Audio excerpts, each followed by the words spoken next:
Halo, selamat datang lagi di Fatsol Garage. Nah, buat kalian yang lagi ngincer Kawasaki Ninja RR Classic, wah, kalian datang ke tempat yang pas banget. Soalnya motor ini dari luar kelihatannya sama semua kan? Tapi jangan salah, di balik fairingnya itu ada perbedaan besar yang benar-benar ngaruh ke performa, harga, bahkan ke roh motornya sendiri. Yuk kita kupas tuntas bareng-bareng. Pernah nggak sih kalian garuk-garuk kepal lihat dua Ninja RR lawas tampilannya kembar, tapi harganya bisa beda jutaan? Kok bisa gitu ya? Nah, jawabannya itu ada di asal-usul motornya. Apakah dia diimpor utuh langsung dari Thailand atau dirakit di sini, di Indonesia? Percaya deh, perbedaan ini adalah kunci dari segalanya. Ayo kita bongkar misterinya. Oke, perjalanan kita mulai dari Thailand, tempat lahirnya para legenda dua tak ini. Inilah era CBU atau Completely Built Up. Maksudnya, motor-motor ini diimpor ke Indonesia dalam kondisi udah jadi, utuh. Motor inilah yang pertama kali bikin reputasi jambakan setan yang kita kenal dan kita suka banget sampai sekarang. Biar benar-benar paham, kita harus lihat urutan waktunya. Coba deh, perhatiin tanggal-tanggal ini. Semuanya itu berawal di tahun 2002, terus berevolusi, sampai akhirnya ada perubahan besar di tahun 2006 yang mengubah segalanya. Setiap tahun ini punya ceritanya sendiri loh.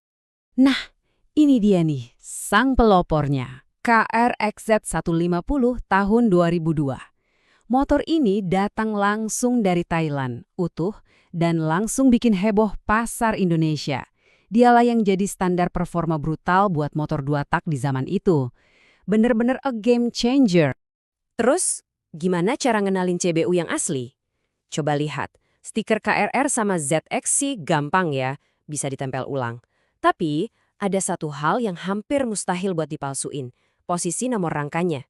Di CBU asli, nomornya itu ada di sini, persis di bawah stan.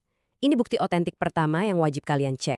Sekarang, kita masuk ke bagian paling penting, ke jantungnya. Ini nih bagian yang paling diincar para kolektor dan yang nentuin performa sejati motor ini, yaitu blok mesinnya.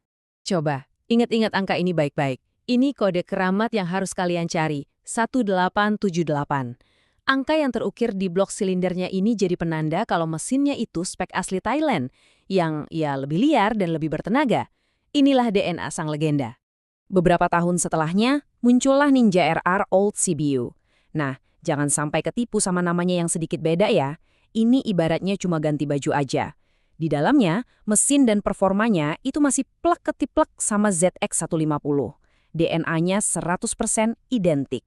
Jadi, intinya gini, mau itu namanya ZX 150 atau RR All CBU, selama blok mesinnya itu kode 1878 dan CDI-nya 1605, kalian itu dapat monster performa yang sama.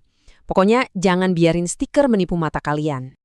Oke, sekarang kita maju ke tahun 2006. Ini tahun yang penting banget, di mana cerita Ninja RR di Indonesia masuk ke babak yang baru. Era perakitan lokal pun dimulai.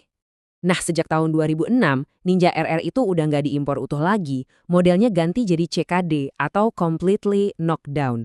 Artinya, komponennya diimpor tapi motornya dirakit di Indonesia. Perubahan proses ini ternyata juga bawa perubahan yang lumayan signifikan ke spesifikasi motornya. Pergeseran dari CBU ke CKD ini bukan cuma soal tempat ngerakitnya doang loh. Ini benar-benar mengubah identitas motornya secara fundamental. Ciri-ciri pengenalnya jadi beda total. Yuk kita lihat apa aja yang berubah. Ini dia 3 tanda utama dari model CKD. Pertama, nomor rangkanya pindah ke bawah jok. Kedua, kode blok mesinnya ganti jadi 1855. Dan yang ketiga, kode CDI-nya jadi 1592. Kalau kalian nemuin 3 ciri ini, udah 100% yakin itu adalah unit CKD. Lalu dampaknya apa? Nah, seperti yang bisa kalian lihat, ada sedikit penurunan tenaga. Model CKD dengan blok 1855 emang nggak seganas CBU. Bukan berarti lemot ya, motor ini tetap kenceng banget. Tapi buat para puris, perbedaannya lumayan kerasa. Oke, setelah semua penjelasan tadi, kayaknya seru nih kalau kita adu langsung keduanya. CBU lawan CKD, biar kalian bisa lihat perbedaannya dengan jelas banget. Nah, ini dia. Slide paling penting dari semua pembahasan kita kali ini. Anggap aja ini contekan wajib kalian pas lagi berburu Ninja RR. 4 poin ini, posisi nomor rangka, kode blok mesin, kode CDI, dan tenaga, adalah semua yang perlu kalian tahu buat bedain CBU asli dari CKD. Screenshot aja slide ini kalau perlu, serius. Sekarang, kita buat lebih praktis lagi nih. Ini dia checklist langkah demi langkah yang bisa kalian pakai langsung di lapangan pas lagi ngecek motor inceran. Pokoknya ikutin aja 4 langkah ini secara berurutan. Dijamin kalian gak bakal salah. Mulai dari cek nomor rangka, terus pastiin kode mesinnya, intip kode CDI-nya, dan terakhir cocokin sama surat-suratnya. Dengan proses ini, stiker model apapun gak akan bisa nipu kalian. Ingat ya, di pasar motor bekas, pengetahuan itu senjata utama kalian. Jangan cuma lihat dari penampilannya yang mulus atau kinclong. Kenali kodenya, dan kalian bakal terhindar dari rasa kecewa di kemudian hari.